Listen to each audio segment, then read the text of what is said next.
تو وہ مقابلے سے باہر ہے۔ یہ ہے مقرر نمبر 6۔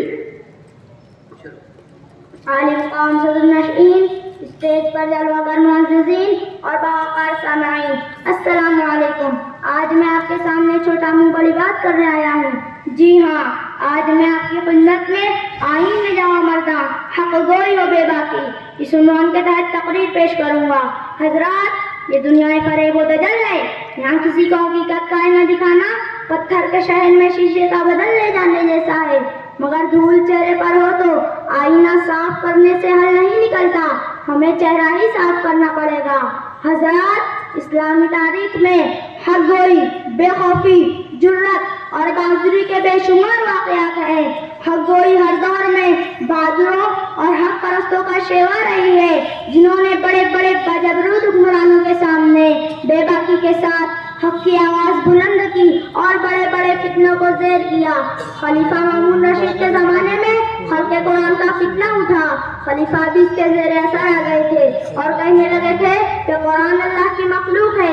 امام احمد بن حنبل نے اس کا انکار کیا اور کہا کہ قرآن اللہ کا کلام ہے، جس کے نتیجے میں بادشاہ نے انہیں 28 مہینوں جیل میں قید رکھا اور اتنے کوڑے لگوائے کہ جسم پر نشان پا گئے، لیکن امام صاحب نے حق کی آواز کو نہیں چھوڑا بلکہ ڈٹے رہے۔ آخرکار خلیفہ کو ان کی بات ماننی پڑی۔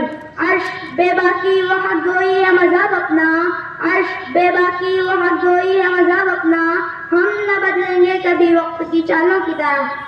عبداللہ صفا عباسی نے بنو امیہ کی لاشوں پر بنو عباس کی سلطنت قائم کی اور اس نے 38,000 آدمیوں کا قتل کیا۔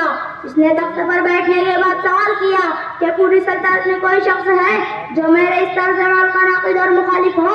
جواب ملا، ہاں، ایک شخصیت امام اوزاعی کی ہے جو برملاک کو برا کہتے ہیں۔ اس نے حکم دیا کہ انہیں حاضر کیا جائے۔ امام اوزاعی شہادت کی تیاری کے ساتھ دربار میں حاضر ہوئے۔ خلیفہ نے ان سے پوچھا کہ میں نے ہزاروں انسانوں کا خون بہایا ہے، تمہاری اس بارے میں کیا رائے ہے؟ امام اوزاعی نے جو جواب دیا اس کا خلاصہ یہ ہے کہ خلیفہ کا یہ عمل غیر اسلامی ہے۔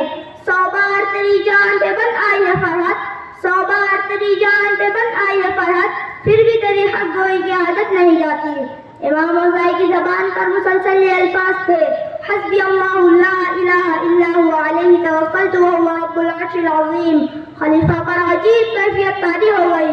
اس نے درہم و دینار سے بھری ہوئی تھیلی ان کی طرف اچھال دی اور کہا، یہ لو اور دفع ہو جاؤ۔ امام صاحب نے پوری تھیلی وہیں اڑیل دی اور باوقار انداز میں دربار سے چلے گئے۔ حضرات، اسلام میں امر بالمعروف اور نہی عن المنکر کے جو مدارج مقرر کیے گئے ہیں ان میں دوسرا درجہ اسی حق گوئی و بے باکی کا ہے۔ حضور صلی اللہ علیہ وسلم کا ارشاد ہے، اپنے بھائی کی مدد کرو خواہ وہ ظالم ہو یا مظلوم۔ صحابہ کرام نے عرض کیا، یا رسول اللہ صلی اللہ علیہ وسلم، مظلوم کی مدد کرنا تو سمجھ میں آتی ہے مگر ظالم کی مدد کے کیا معنی ہے؟ فرمایا، ظالم کو ظلم سے روکنا، اسے حق کی تلقین کرنا۔ مفکر اسلام مولانا سید ابو الحسن علی میاں ندوی کو کون نہیں جانتا؟ ابھی 25-26 سال پہلے تک وہ ہمارے درمیان موجود تھے۔ ان کا سعودی عربیہ کے شاہ فیصل کے ساتھ ملاقات کا واقعہ بے حد مشہور ہے۔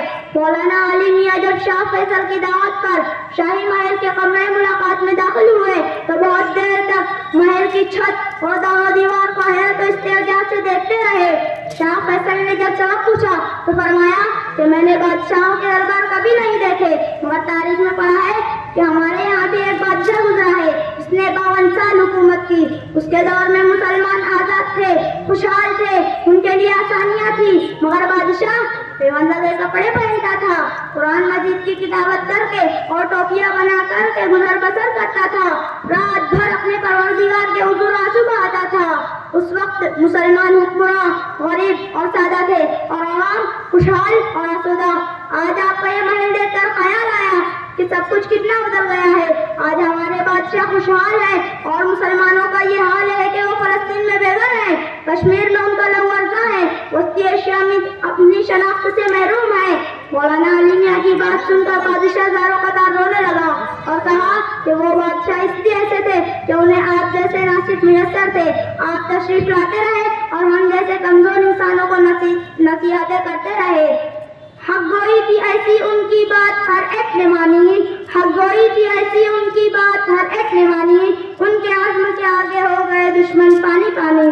معزز سامعین، آج بھی ظالم بادشاہ اقتدار پر قابض ہے اور مسلمان مظلوم عوام بن رہے ہیں، اسی لیے ہمیں ظالم و مظلوم دونوں کی مدد کرنا ضروری ہو گیا ہے۔ ہمیں حق گوئی و بے باکی کو اپنا کر اپنے قوم اور معیشت کو مستحکم بنانے کی کوشش کرنا چاہیے اور غیر ضروری مصلحت کو چھوڑ کر حق کا ساتھ دینا چاہیے۔ آئین جوان مردہ حق گوئی و بے باکی، آئین جوان مردہ حق گوئی و بے باکی، اللہ کے شعروں کو آتی نہیں ربائی۔ وآخر دعوانا الحمدللہ رب العالمین۔